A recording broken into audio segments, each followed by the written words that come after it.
This is Glenn Loury, indeed, at The Glenn Show at bloggingheads.tv. Happy to welcome my friend and colleague here at Blogging Heads. We've recorded many conversations together. Back once again, Harold Pollack of the School of Social Service Administration, where he's a professor in the University of Chicago, and an expert on social policy and a very thoughtful commentator on American politics. Harold, welcome to The Glenn Show. Thanks so much. It's great to talk to you. Yeah. Okay, Harold, I thought among the things that we might talk about this time around is this very long and interesting piece that Michael Eric Dyson has in the current New Republic, assessing the career, the politics, and his personal friendship with Cornel West. Now, Michael Eric Dyson is an African-American intellectual, very prominent. I know he's known to you. Yes, certainly. And to people who watch, cable television and read op-ed pages and so on. He's a professor at Georgetown University, a professor of sociology, and a distinguished public intellectual. Cornel West is Cornel West. Everybody knows who he is.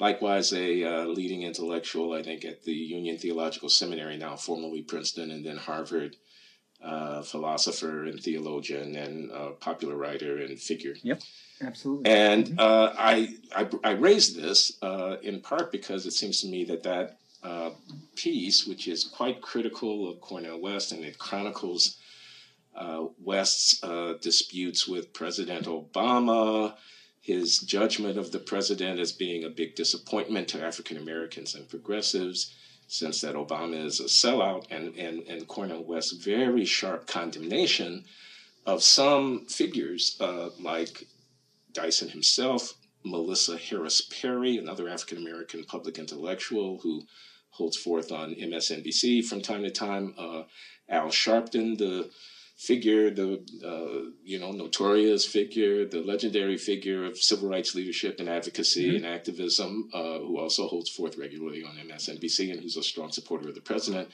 West has been coming out saying that these African-American public intellectuals have sold out to the power and access to the White House that their promotion of Obama's policies and of his person have given them access to, and all that.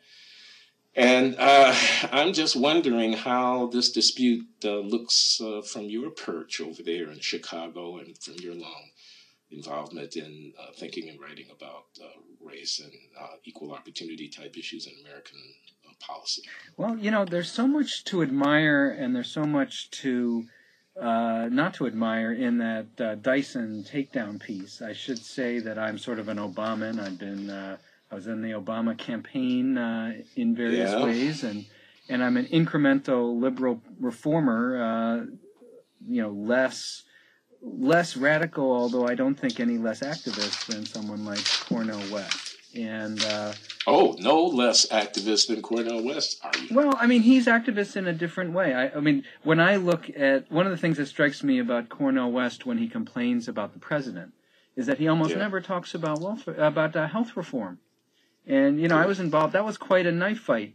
And the president basically risked his presidency and lost tremendous amounts of political capital to ensure millions of people, many of whom are people of color. Yeah. And, that was... that's why we do incremental liberal politics, because that's, you got to move the levers of politics and power to get resources to people within the system as it exists, even as you try to change it. And so you're taking Dyson's side in this dispute? Well, in some ways. I mean, I should say I could never imagine myself writing that piece, because even though there is something weirdly personal and narcissistic about Cornel West's sort of animus towards the president and his sort of objections to, not having tickets to the inauguration and this sort of thing. Who the hell am I to write a piece about such a major figure as Cornel West? I think I would just be chastened by the, by the comparison to do such a global takedown. It is. There was something a little bit weirdly personal and narcissistic about the takedown, as well as about the Cornel West's transgressions of various sorts. One narcissist hating on another is how one of my friends put it to me in response to that. Yeah, I mean, there's sort of a whole personal aspect of that, which I think is... But I don't think Michael Eric Dyson is encumbered by the thought that he's not sufficiently hefty as an intellectual to be able to take on and assess critically Cornel West's work, although some of us readers did have that question occur to us. Yeah, I mean, by the way, I think it was a beautifully done... It was a beautifully done piece, actually. I mean, it was beautifully written and then it's crafted. Yeah, it was. And so there's a lot in it that I agreed with, but I thought that there was a lot also that actually there's a writer Scott McNally in Insider Education, who's a wonderful essayist who had a much better takedown of West at various points that had the advantage that it was not based on any sort of personal experience. But I think it's interesting to think, whatever we think of the piece, I think it's interesting to know what's apt and what's off base about West's attacks on Obama. I think that certainly his claims that Obama is a Republican in blackface or something like that. I think those things are that's really unfair and off base. President Obama is a liberal president, and he's trying to, you look at LGBT issues, immigration, healthcare, Cuba, he's trying to move the needle in a liberal direction, and he has moved the needle in a liberal direction despite despite implacable opposition. I do think that it's valuable to have some of the critiques that West is offering, and I suspect you would agree with that Obama on issues like housing has been a little bit close to a mindset that is more corporate than Cornel West would welcome, anyway, what do you think? Well, I mean, I think there are a number of pieces to this. One of them in the Dyson takedown is an assessment of Cornel West's intellectual contribution over decades. And he basically says West wrote some books early in his career that were noteworthy, but he stopped writing noteworthy books decades ago, and nothing that he's done in the last 25 years really measures up to the standard that one might have for someone who would be a university professor at an Ivy League institution, or that one might expect of a guy who, like Cornel West, who fancies himself being a, John Dewey of our time or something like that. We're still reading John Dewey, and West isn't writing anything that anybody's going to be reading in 5 years, let alone in 50 or 150 years. Well, now, West is hardly alone in that among academic celebrities, one might add. I mean, I always thought that Larry Summers would have had a very different presidency if he called Alan Dershowitz into his office and had the same conversation he had with Cornel West. Yeah, you mean this is the observation that many people in the academy are basically not writing books that are worth anything and are, popular figures of celebrity of one kind or another, who instead of going to their study and, really working hard about producing new knowledge are tossing off stuff that is easy to toss off and that gets the right kind of response for them from the public.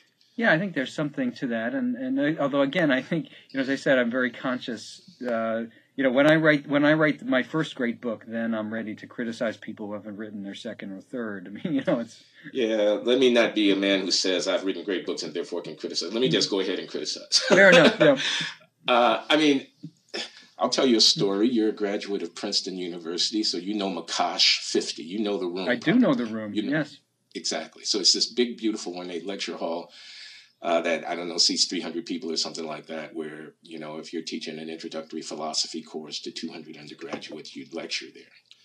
So one year, maybe 15, maybe 20 years ago, I happened to be at a conference at Princeton. Cornel West is holding forth on the Enlightenment. And I decide I'm going to drop in and visit his class. It's got 200, cherubby Princeton undergraduates sitting there enraptured. Yeah. And Cornel West is prancing across the stage in full performative mode, full black preacher mode. He's got two books in his hand. I think one of them is John Milton, and I think another one is David Hume. I can't remember exactly who they were, but he's talking about what happens between 1650 and 1800 that completely transforms the intellectual terrain of Western civilization. He's talking about the Enlightenment. He's talking about the move from the age of faith to the age of reason. He's talking about Kant, about Rousseau, about Smith. And I'm telling you, it was just absolutely masterful. Yeah, even now, I get a little shivers when I think about the experience of hearing that lecture. It was stunning. It was stunningly erudite. It was performatively over the top. He was begging these kids to read these books, and I believe that he was actually persuading them to read them. He certainly was persuading me. Yeah. He had a grasp of that genuinely impressed me. He spent a lot of time with these books written between 1650 and 1800. Cornel West has. You can't fake that. I think that's absolutely right. He really is a very gifted man, particularly in the sort of, and actually some of this was brought up very nicely in that Dyson essay about his rhetorical gifts and his and I haven't seen him in that particular mode, but I've seen him speak, with just remarkable erudition and intellectual range across so many things. I saw him once on Charlie Rose discussing historical topics with Arthur Schlesinger Jr., and it was clear that he actually knew more about some of the things they were discussing historically than Schlesinger did. And and now that also makes me sad that I do think that I would love to see that depth and those personal gifts applied to producing the kind of masterful work that he has the genius to produce. That was what I was on my way to saying. I don't think he's lived up to that in terms of what he's actually written down on the page. It's probably because he's got too many airplanes to catch and hasn't disciplined himself to, sit with something all the way through. Might take 3 years to write this book. You might not be able to do a whole lot else in those 3 years besides teach your courses and, take your summers up in New Hampshire or wherever you go and sit with your books. And he hasn't done that. So I think that that's fair game. I also think it's fair, and this is not Dyson's criticism so much, but it's yours, to observe that politics and getting something done on behalf of progressive ideals is different from giving speeches on behalf of progressive ideals. Absolutely. A person has to compromise. A person has to fight the fight that, is laid out before him or her and can't, stand up and, so maybe universal coverage and, public provision, a single payer and whatnot is kind of the ideal system. But maybe there's just no way in American politics that that's going to happen. And if you want poor people, including poor black people, to have better access to better health care services, then you do what you can do to get it for him. Obama did do that. Obama deserves credit for that, not condemnation, because he didn't do something that was impossible to do. Incremental politics is better than symbolic politics because it actually does deliver for people. This kind of critique, I think that's also fair. Yeah. What I would say, though, on my own account, where I have some sympathy with Cornel West, is that, yes, the president is a progressive. He's not a Republican in blackface. He's a liberal Democrat. But there are aspects of his ascendancy that are tied up with the historic aspirations, struggles of African Americans, the so-called Black freedom struggle, which I think extend beyond incremental policy shifts and have to do with kind of basic value stands that the United States takes within the global setting. So, for example, Cornel is very critical of what he calls the drone strike precedent. Yeah. And I don't know if you saw the front page of the New York Times this morning, but it's been revealed and the president apologized for one of the CIA's drone strikes in the tribal regions in Pakistan having killed an Italian citizen and an American citizen who were being held evidently captive by the terrorist whom the drone was intended to take out. And this underscored the fact that the civilian collateral damage in these drone strikes is not small, but that it's large, and that often the strikes, what they call, I think they call them signature strikes, that they will take out a group of people. They don't know who is in the group, but they know from other evidence that the group is likely to harbor so-called bad guys, and so we'll take them out, etc. Anyway, this reliance on the killing from the air of our enemies, you could put that in quotes if you like, rubs Cornel West and a lot of other people, including Glenn Loury, the wrong way. Now, what's the alternative to it? Did I want to put an army on the ground, et cetera? Can these strikes be justified? Perhaps. But criticizing from a point of view of the African-American long struggle for, not only freedom for blacks within American polity, but for a kind of reform of the way that the country carries itself on the world stage. Martin Luther King toward the end turning against the Vietnam War, et cetera, et cetera.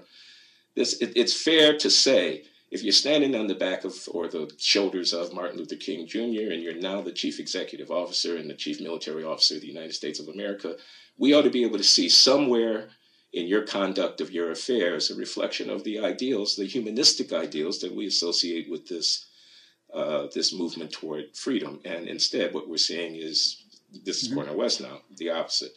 Likewise, he might say about the struggle of the Palestinians. This is Cornel West, but this would also be Glenn Loury saying, and the president is doing what he can do, and Lord knows he's got a ton of opposition and whatnot, but saying that we're on the United States, the wrong side of history in the Israel-Palestine conflict, and the son of the descendant of, or a representative of the descendants of the slaves within the United States, of the African Americans who were second-class citizens for a century after emancipation throughout this country, of the underdog, of the people who stood with the black South Africans in their long struggle for equal citizenship there. That aspect of the American political experience ought to be much more forthright and much more direct in condemning the neo-colonial blah, blah, blah. You see where this is going. I'm not asking you personally to agree with it. I'm just asking you to see that a guy who fancies himself a sort of spokesman for the prophetic tradition of African-American social criticism, I'm talking about Cornel West, might see in another guy, Barack Obama, who is lionized for being, the first black American to ascend to this office, and who in a way stands on the moral, benefits from the moral capital and whatnot of African-American struggle, to have a more forthright, more direct, more muscular assertion of a set of national values that would be more sympathetic to the Palestinian cause. And, we could go on in this vein. Wall Street, the president got a financial regulation bill through. He's done what he's done in response to the crisis to try to get the economy back on its feet and so forth and so on.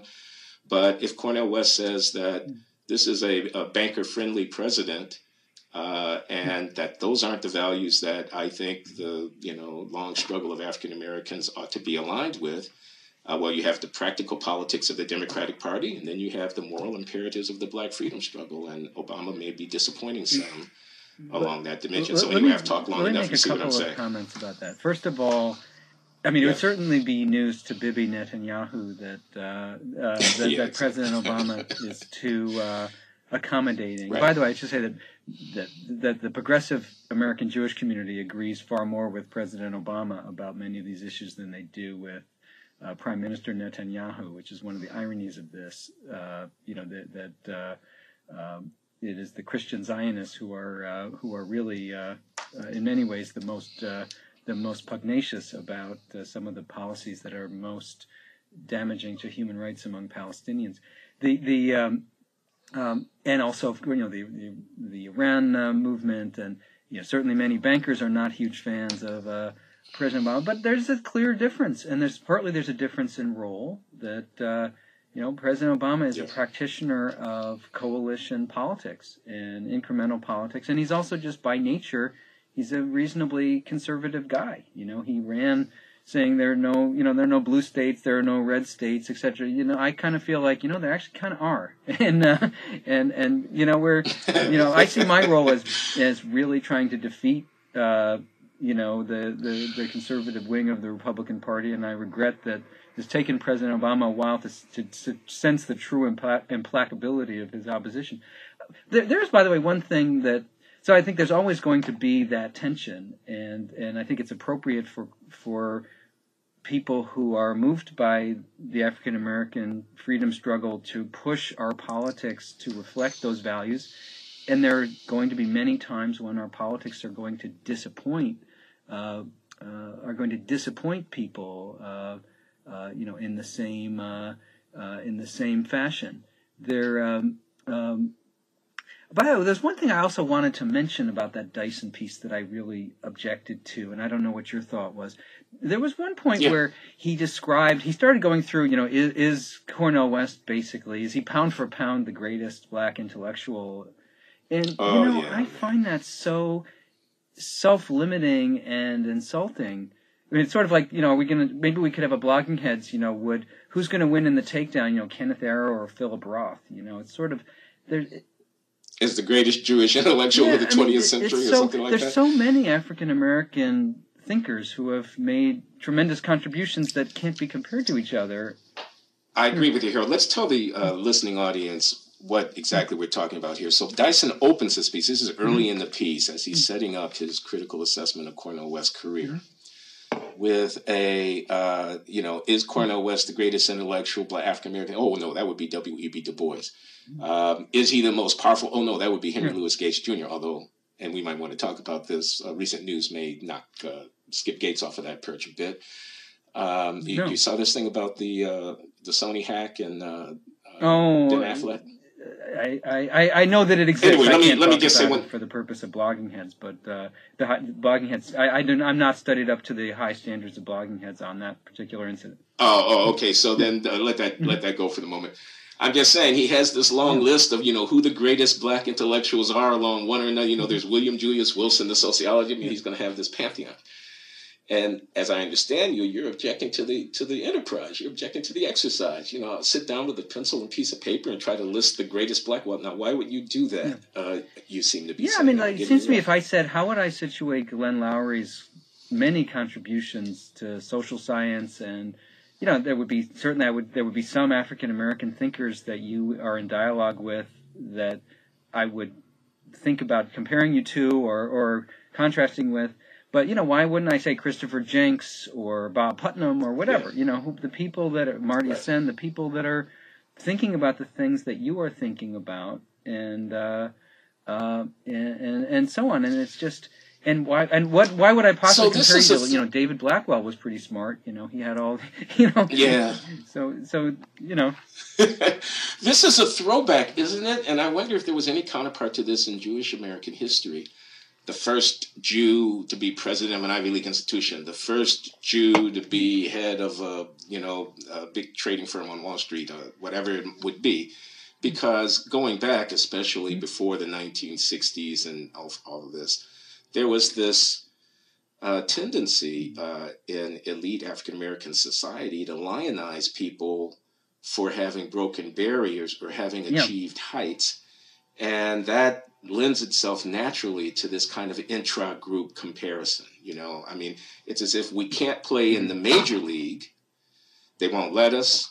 Not that we're not good enough. They won't let us or whatever. But in the league that we are permitted to play in, here are the outstanding stars and all that. So there's something anachronistic, it seems to me, about Dyson's formulation there. Would work very well in 1955 when E. Franklin Frazier was writing that great book, Black Bourgeoisie, which is this amazing polemic that criticizes precisely this tendency for relatively elite African Americans to settle for a status that's defined by looking within their group rather than to take on the task of challenge of competition and comparison with the broadest field. I seem to recall Ralph Ellison saying that I guess it was a critique of Richard. I've forgotten now exactly the nature of the critique where he said that he was focused on his race rather than the unfinished features of his face, and that needs to be a need to. Yeah, that's. I think it's an invisible end. That is Ralph Ellison in an essay somewhere. But I think it's appropriate to mention, when there's political barriers, the first people who can get over political barriers, that's tremendously valuable, and to be recognized for their excellence. But it is anachronistic in all sorts of ways, although Lord knows we all do various kinds of ethnic, counting just as a matter of personal pride. I'm sure that we all have a sense of solidarity and affinity that that creeps through. If there's ever a Jewish point guard in the NBA post 1950 who is awesome, you can bet that I'll be watching him. Right, but Yeah. one aspect of Dyson's formulation there, he says he thinks West may be worried about it, that Barack Obama would eclipse Martin Luther King Jr. as the greatest black in American history. And I think that, and I'm not saying Dyson endorses the idea, I'm just saying he puts it on the page. And that, it seems to me, definitely illustrates your objection here. Because Martin Luther King Jr. would be counted among the greatest Americans. And perhaps Barack Obama, too, will, in the fullness of time, come to be counted amongst the greatest Americans. I must say that King is a pretty high standard. But the greatest black American, that's absurd. We're going to have a contest about whether Obama eclipses King? That's absurd. Yeah, so I think we had... So there's that sort of unfortunate aspect. So now, we also... You were interested in talking about some other figures that had some related... that are also sort of African-American celebrity...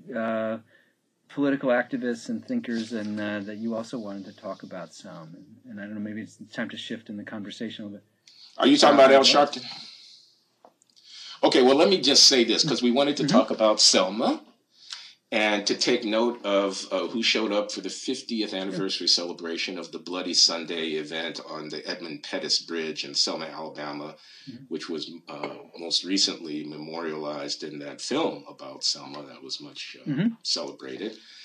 And I just noticed something from the iconography, the images, the optics is what they call it, on the Edmund Pettus Bridge.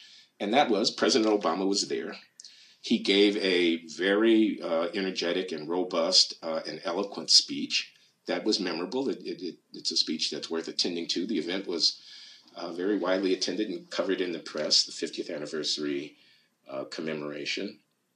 And they were, reenacting the march on the bridge. And so with the cameras clicking, a group of dignitaries led by the president are walking across the bridge. And in the second row, just behind the president, visible from every possible camera angle that you could imagine, and therefore, of course, it had to be so staged, is one Reverend Al Sharpton, who, as everybody knows, the head of the National Action Network, commentator and host on MSNBC on a daily basis, and a confidant of the president and his people on race issues, been to the White House many, many times, a point person on matters like the Ferguson, Missouri controversy and so on, Al Sharpton.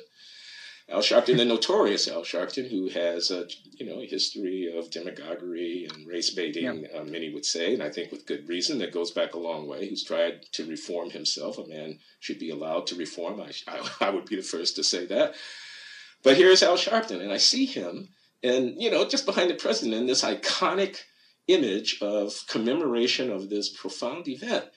And I guess can't help myself here. I'm asking myself, what the is he doing there?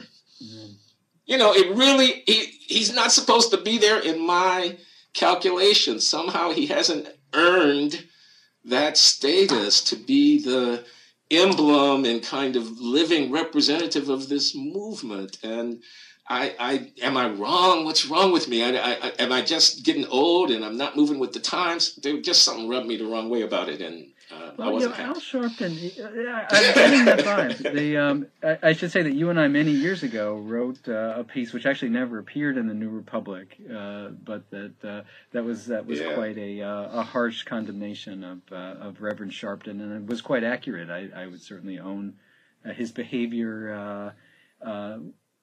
Well, that was at the time of the Crown Heights rioting, or whatever you want to call it, where after an automobile accident where a black kid was killed accidentally by a car that was a part of some rabbi's convoy in Brooklyn.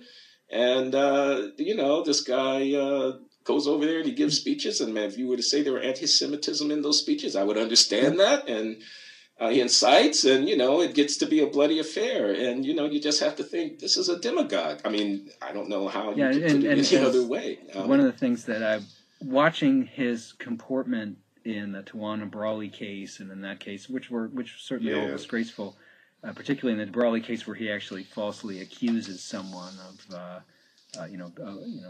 in a terrible way. But it was all. I think one of the most important things to understand is that all of the white people in those stories are always the stage extras for that kind of demagoguery. The real targets are not the Jews or the Italians or whoever. It's black politicians who are practitioners of coalition politics, and it's just so. The David Dinkins of his. And it's so ironic time, that he is now the confidant of Barack Obama, who is the greatest practitioner of that coalition politics ever. I do think Sharpton has changed quite a bit, and I watched. He's so hated. It is amazing how much he's hated. There were people writing that he wants to see police officers killed and so on. And I watched him speaking in Ferguson.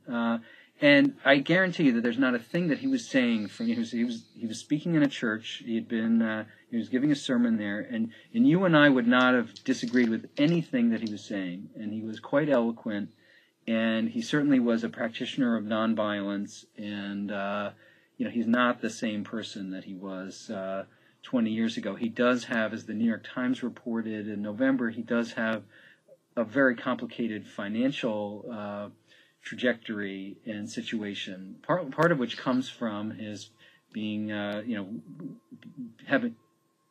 He was successfully sued by that local DA, I think whoever it was that in the Tawana Brawley affair he accused of being a part of a conspiracy to cover up the rape, the abduction and rape of his girl. Where in retrospect, I think most people now believe that she made it up. And the sad thing was something, who knows? I assume that there's some sort of a sad story that we'll never know that is behind whatever happened. But so Sharpton is certainly not. Certainly has a lot to that one can criticize and should criticize. But it's just and whether he belongs in the Selma photo that Loury wants to put on the mantelpiece is another, is another question. It seems to me that some of the things that Sharpton is saying have deep currency in the African American community and need to be taken very seriously. He's a tremendous following, and that is a fact. I know. I wrote a piece recently where offhandedly I said Sharpton and his ilk in a negative voice. I said, I don't want to be led by these people in the struggle for civil rights for African Americans. And I got taken to task by no one less than Danielle Allen, who is this very distinguished political philosopher, theorist, formerly at the Institute for Advanced Study, and now moving to Harvard, which would be professor of politics and director of the University-wide Ethics Center at Harvard. So she's a player. She has this magnificent book out there, The Age of Prometheus, I think it's called, or something like that, which is a history and an analysis of the evolution of criminal. I want to say criminal justice in ancient Athens. I'm not sure that's not an anachronism. Yeah. But you know what I mean, prosecuting and the development of law in ancient Athens. She's writing about social capital type things, and she's a very significant figure. And she took me to task. She said, you've been out of the game for a while, Glenn. Al Sharpton has rehabilitated himself. The National Action Network is a nationwide organization with some sway on the ground. These families that call Al Sharpton in to represent them, and the ministers and whatnot. This is real.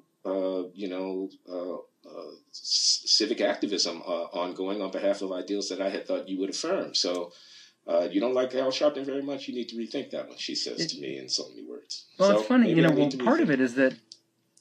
But I'm not there yet. You and I both had some ambivalence about some of the particulars about Ferguson, and that one of the ironies, of course, is there's been so many cases since Michael Brown that are so much more clear-cut, actually, than that particular case where a 12-year-old is shot by an officer who just drives up on the scene and shoots him when the kid has a toy gun, and we can go down the list. Tamir Rice was that kid's name. Yes, and we can go down the list of... And it is ironic that the one case that was iconic is the initial iconic case was the one that was the most problematic, in some respects. And But now you're a social scientist here. Let me just ask you. Okay, so I don't know exactly, and I'm not sure anyone knows because I'm not sure the data exists to judge. But there are thousands and thousands of violent encounters between police and American citizens in the course of a given year on the streets of all of these cities. Some of them involve white policemen, and some of them involve black citizens, and some of them involve black policemen, and some of them involve white citizens, et cetera, et cetera. We're talking about here a handful of cases, I mean, dozens of cases at most, that are celebrated cases in which we, that North Charleston, South Carolina case where a cop is captured on video. Not even chasing him. He just gets out there and shoots the guy running away in the back, is what I see on the video. And then maybe there's more to know about this than we know. But in any case, I'm just saying these cases that do get headline status are not necessarily a representative sample of everything that's going on. And the construction of a racial narrative on the basis of these cases about the state of black men, let's say, in reference to relation to policing, strikes me as something that should be disquieting to a social scientist, since I don't know that, in fact, what you're calling attention to, which of course is a kind of, you're sampling on the dependent variable kind of thing. I don't know that necessarily is indicative of affairs broadly understood. I just, one of my reservations about the Michael Brown thing, I mean, not only that I thought the facts in that particular case might not hold up relative to the narrative of hands up, don't shoot, but it was that, okay, he was black, that cop was white. Ferguson, Missouri is a particular place that has its troubles, that's to be sure. But really? This is a national movement on behalf of Black Lives Don't Matter. Really? Do you think we've got the right framing of the problem here? Because, of course, the framing has to exclude any reference to the criminal behavior of African Americans who might find themselves in these circumstances, and it can't go at all into the underlying structural circumstances which not only involve racist police departments, but also involve, at the other extreme of the spectrum of causality, the nature of African American family life and the extent to which adolescent males may not be socialized in a way that is consistent with civic order all the time and such like that. So I just, wasn't at all happy with the quick generalization that characterizes this as yet another story of American white privilege and racial domination of black bodies and so forth and so on. I found that to be somewhat hyperbolic. Let me make a couple of comments about that, because some of what you're saying I agree with and some I don't. I was always very skeptical in the Michael Brown case, because I talked to undercover police officers and asked them what they thought happened. People who just arrest a lot of people, and they pretty much told me what they thought happened. Pretty much matched what the Justice Department later said happened. And there was, people, there's just a bunch of you arrest a lot of people, especially if you're a 6'4" officer in Ferguson, Missouri. People are very compliant. You encounter someone who's not compliant, who's actually larger than you are, and all of a sudden things escalate pretty quickly in a scary way from the point of view of the officer, and you can see how it goes. I do think that we have, and let's acknowledge that there's a higher rate of offending and violent encounters with the police by young African American men, than other groups of Americans. And there's reasons for that. That's just a fact about urban America. Right. Now, I do think we have there are some significant racial issues. We do know, for example, there have been a number of actually psychology experiments done, under controlled conditions where officers are playing computer games where they're asked, someone has a cell phone or has a gun, and if you speed up the game, they will shoot, and black officers as well as white will shoot a black potential offender faster than they will a white offender. And police officers are dealing with people who are going to behave aggressively, people who are going to be non-compliant. A guy runs away because he owes child support, and it's a real, it's a real thing that you have a lot of police departments where A, the police are trained in a way that escalates violence, and B, some of the most objectionable police behaviors are able to. It's not so much that the person's behavior in that moment was racially motivated, but there's an impunity with the way those incidents are treated that has a racial component. Well, that's a difference. I think the impunity question is when I agree with 100% officers who can, cook the books or the process, and there's basically collaboration between the prosecuting office and the law enforcement office. They cooperate all the time. So when one of the law enforcement guys gets into trouble, the prosecutor doesn't treat him like he would treat any other prospective defendant. He gets more leeway, and then the officers lie. We know they lie. They plant evidence. We know that happens. Maybe it was happening in that North. It's certainly the sort of calmness with which the two officers, one of whom is black, are sort of responding and not, by the way, aiding this man that they just shot. Yeah, but I want to push back against the, you mentioned the implicit bias. You didn't mention it by name, but the kind of experimental literature and psychology that finds that people are, even subconsciously taking race into account when they make critical decisions. And there's consider the following counter argument.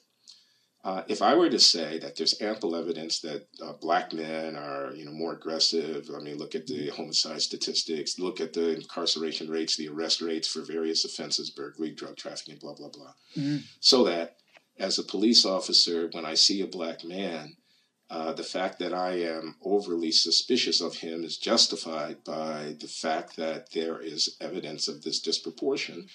The response for many people would be, that's racial profiling. That's exactly what we mean by racial profiling. The innocent black person are not to be held to be judged negatively because of some statistical average involving black men as a whole. Yeah. Driving while black, that was my offense, So we're all against that. Everybody, all the progressives understand that the profiling instinct needs to be resisted.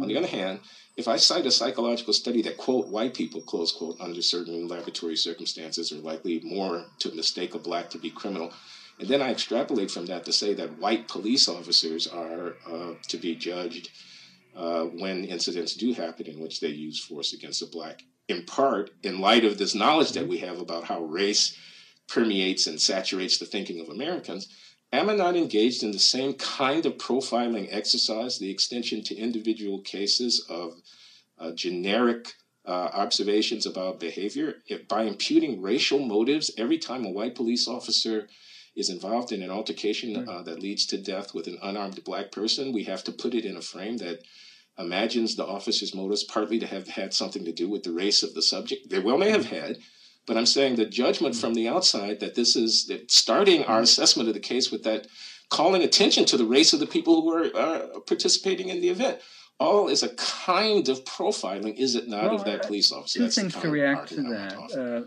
It's certainly true that in any individual case that we have to look at the particulars before we jump to conclusions. And Michael Brown was entitled to that. The officer who shot him was entitled to that. I think there's two, granting that, there's two things that one must add. First of all, there is nothing that the police department had done in Ferguson, Missouri that earned whatever presumption one would want to have. Whatever one's priors were looking and saying, I don't know any information yet, but this officer in Ferguson just shot this kid. What are my priors about what happened? That department had done nothing to earn a favorable prior. Yeah.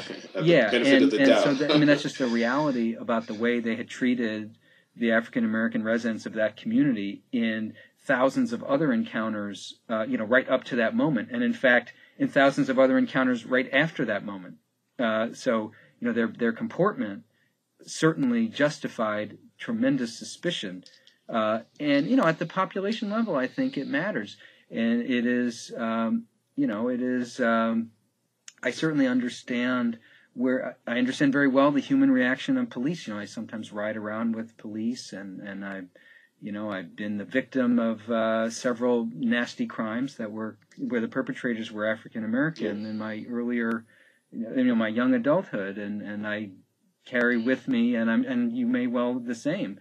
I understand that, but an officer is highly trained, an officer is armed, and is put out there on the street for a purpose, and we expect them to be able to have the training and the personal self-command deal with those issues appropriately. And it is, by the way, there's a whole, independent of race, I think there's also an issue of how are police officers responding in situations where people are not a threat, but where they are not obedient. And, as you and I have discussed, I take care of a 250-pound man who's intellectually disabled, who sometimes behaves in a way that you don't expect. And, one day he had to go to the hospital. I'm not sure if I told you this story.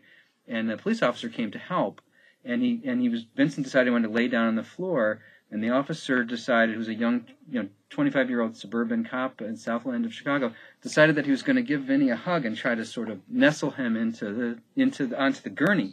And Vinny got frightened, and he suddenly started to struggle, which scared the policeman because, And fortunately, Veronica was there and dealt with it very well. But, everyone that I know who cares for someone who has a psychiatric disorder or an intellectual disability, they are terrified that they will have to call the police about something because many people often, that those issues come up, and that the officers will escalate rather than de-escalate. And because the officers are armed, there's always the possibility that someone could emerge dead from that. I've been interviewing caregivers for people with something called Fragile X syndrome, and a third of the caregivers have actually been injured by their adult male children. So sometimes they have to call police. And well, I have a sister who has two developmentally disabled sons who are now 30 and 32. And, who are 240 pounds. Yeah. One of these kids is. He's not a kid anymore.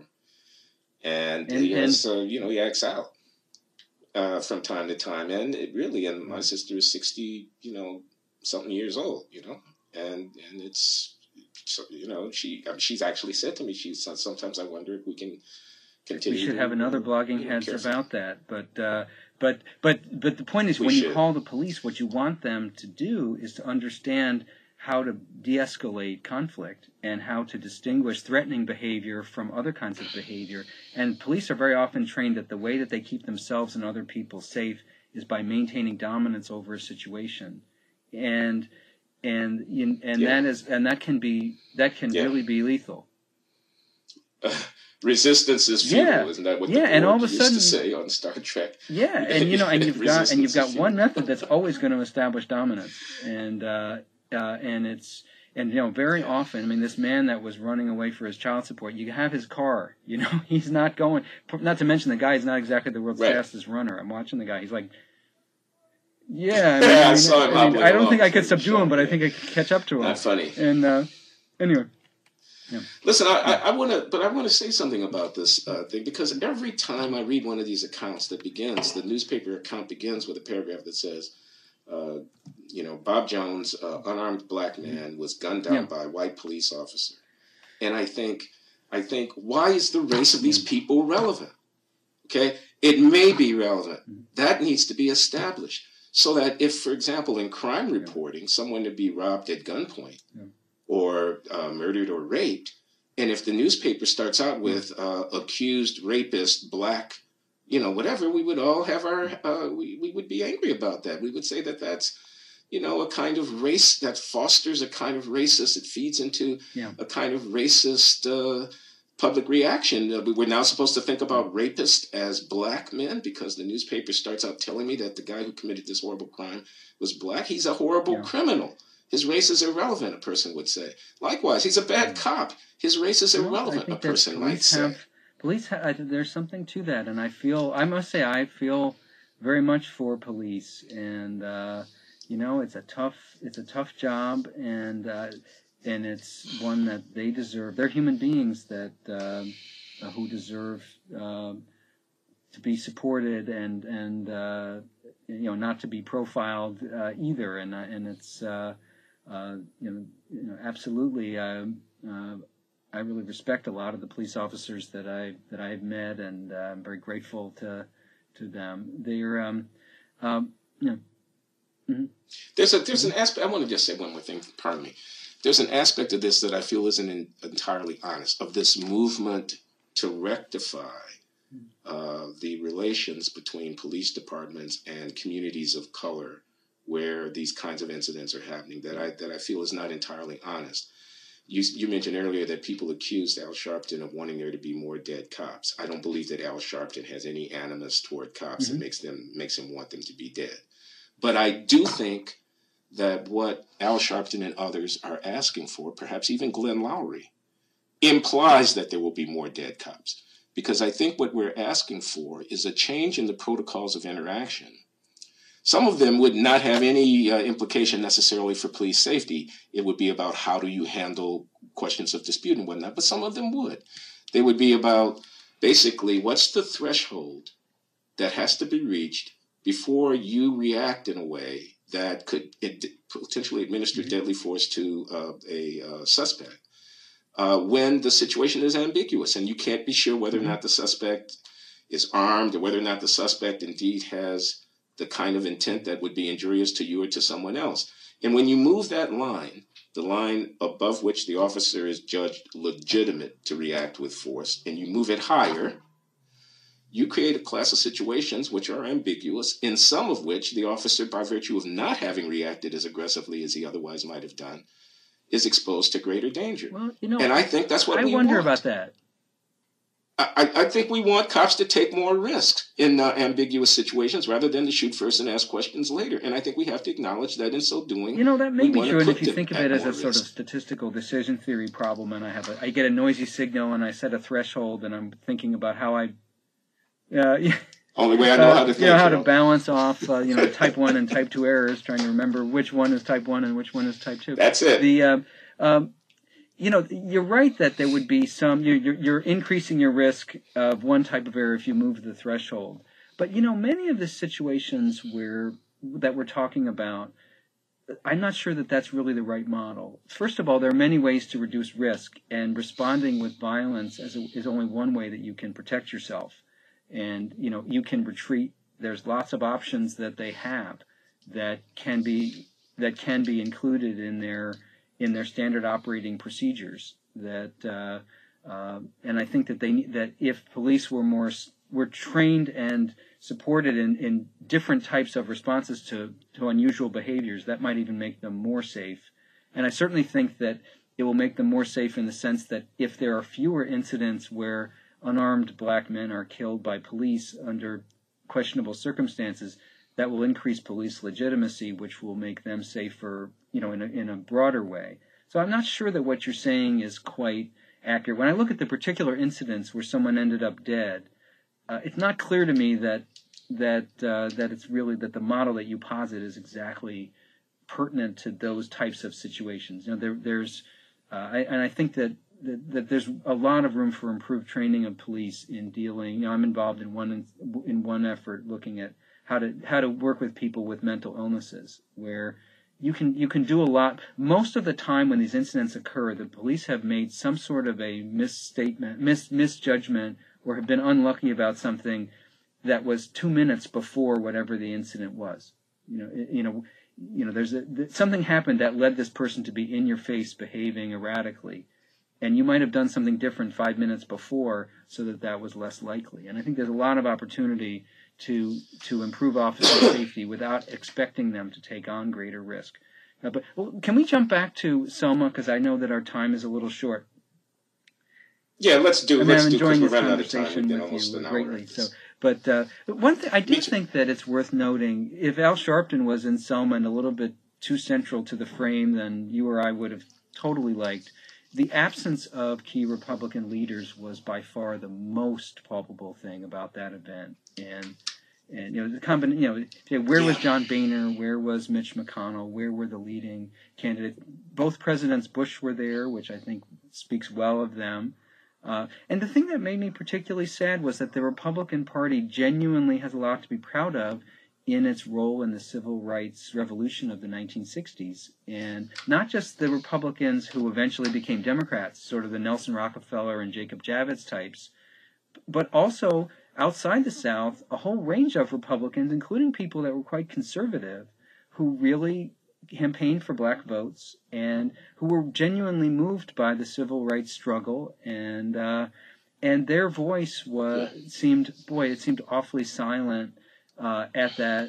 It's hard for me to imagine if there were a Holocaust memorial of similar consequence to the American Jewish community, there would have been so few Republicans there in a prominent way, because Republicans are competing for the Jewish vote in a way that they're just not for the black vote. It really conveyed a "these are not our people" kind of sense watching the way that unfolded. I can't disagree with you about that. I too was disappointed and maybe even mildly shocked by the fact that there were so few. Now, the former presidents, George Herbert Walker Bush and George Walker Bush, were both present, which is not nothing, particularly since one of them is a really old guy who doesn't get around very easily. I do note that in the current political climate, where some prominent Republicans are competing for the nomination, that the fact that they're being accused because they may favor voter ID laws of wanting to, or they may favor a redrafting of the Section 5 of the Voting Rights Act of 1965 to pre-clearance provisions in aftermath of the Supreme Court's decision that doesn't place Southern jurisdictions in a under special scrutiny for revising their voting laws. Here we are now 50 years after the 1960s, or because Al Sharpton was given a very prominent position in the whole pantheon, and to stand there would be in part to be standing with a certain very partisan and racially divisive take on American politics, contemporary politics. Some of those candidates might have elected not to be there because they didn't want to be caught up in a set of political symbols and be forced to listen to a set of speeches which they wouldn't affirm. But I think the larger historic significance of the Selma event and the kind of unimpeachable, integrity of the claims that are for equal status and citizenship that are being celebrated there ought to perhaps have overridden some of these contemporary. It's almost as if there's a set of white identity politics that's occurring in the Republican Party that's not among people who often accuse African Americans of playing the race card, and to be caught up in a set of symbols around African American claims against American society would be disquieting to many of the people that one is campaigning for in the Republican primaries. Sadly, I think you're right. I think the anti-Obama reaction in some elements of the Republican Party is fueled by racial animus, and I think, sadly but truly, competing in the Republican primary process means appealing for the votes of people, some of whom are racially unfit in terms of their attitudes and their beliefs. And that therefore you get dog whistle stuff where people are implicitly saying, I'm with you and not with them. And you get the avoidance of seeming to want to endorse stuff that is that should be endorsed, because you don't want to be thought to be soft, on something that the core conservative electorate would reject you for. So, I'm sure people's positions on immigration, some of them have gotten trimmed a little bit because they don't want to offend the core of the conservative Republican electorate. I hope that changes, because I think that it's very unhealthy for both parties to have 90% margins for the African American candidate, and you and I both remember Jack Kemp rather fondly, even though I don't agree with almost any of his policy positions. Yeah, I like Jack Kemp, the late Jack Kemp, Republican optimist and conservative, but who was always had his hand outstretched toward the black community. And, you might not have liked his free market ideas, but some of them were deployed on behalf of trying to stimulate development in communities of color and low income people, extending opportunity, home ownership, business opportunity, things like that. Yeah, and particularly in state and local politics, I think, which is presumably where the Republican Party will start to make a comeback among African Americans. There really is such a need for a real Republican effort to not just, I think that Republican outreach to African American voters is often calibrated to comfort moderate whites who are uncomfortable with the monochromaticity of the Republican coalition, much more than it is to actually reach out to African Americans. And it is it's a I think it allows the Democrats to be complacent and to get away with bad governance in many cities across America.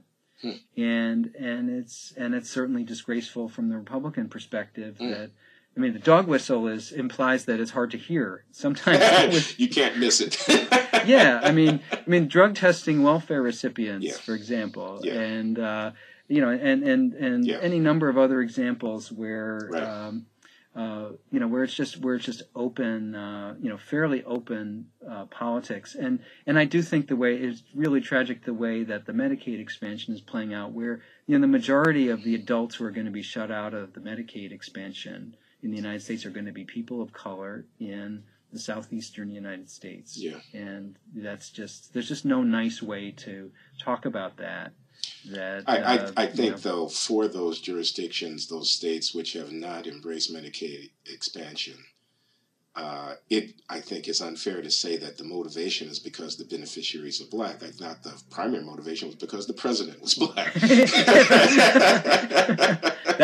When that's your defense, that's sort of like the defense against the Voting Rights Act violations is it's actually just partisan gerrymandering, and there's a point to that. But it's racism, just not racism directed at that element of the population. And it's really, it's so. This is really it is striking how some of the conservative states where the majority of poor people are white, it's been politically possible to work out a Medicaid expansion. It's a very interesting, kind of what's the matter with Kansas type problem. I mean, it really is a very interesting problem. Well, the fun thing is, for instance, you look at Arkansas, you look at West Virginia, you look at Kentucky. These are places where, and even when there's GOP politicians, Ohio, the places where people are figuring it out. And but anyway, we're going to have a lot to talk about in the future. Why don't we close out with your point of personal privilege? You wanted to say something about your wife, Veronica.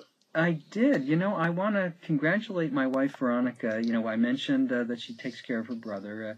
She had to leave the workforce in the form of finishing. She had to drop out of her doctoral program to take care of her brother when he moved into our home and had a number of medical problems. And that was 11 years ago. And she is now going to be resuming her doctoral career at the University of Michigan. And it's so gratifying to me. We haven't figured out all the ways that will change our lives for her to successfully do that. Yeah. But, people make these quiet sacrifices, and your sister's another person.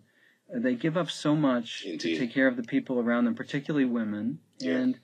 And I'm just so gratified that she gets to do this thing that is part of her personal ambition, and so I want to congratulate her for that and to honor the way that she has given of herself all of this time, and given up a lot to do that. That's lovely, Harold. Congratulations, and hats off to Veronica, and also to the University of Michigan's, whatever that department is, that had the foresight to see that 11 years out of a doctoral program ought not to preclude somebody's completion when, life has called them to other higher duties. And, they've been their rules in order to allow Veronica to have this opportunity, which I think is lovely. She studies in nursing, studying families who take care of people with chronic illnesses, funny enough. And schools of nursing have been under a lot of pressure, in my understanding. So that it's still there 11 years later, perhaps, is something we should thank our lucky stars for. Well, you know what? Every one of us who's going to get old and sick is going to be thankful that those schools of nursing are there going strong. And that's every one of us. And so, Glenn, it's always wonderful to talk to you. Yeah, and, real pleasure, Harold. Thanks a lot. And let's do it again, in 6 weeks or so. Absolutely. Okay, take care, my friend.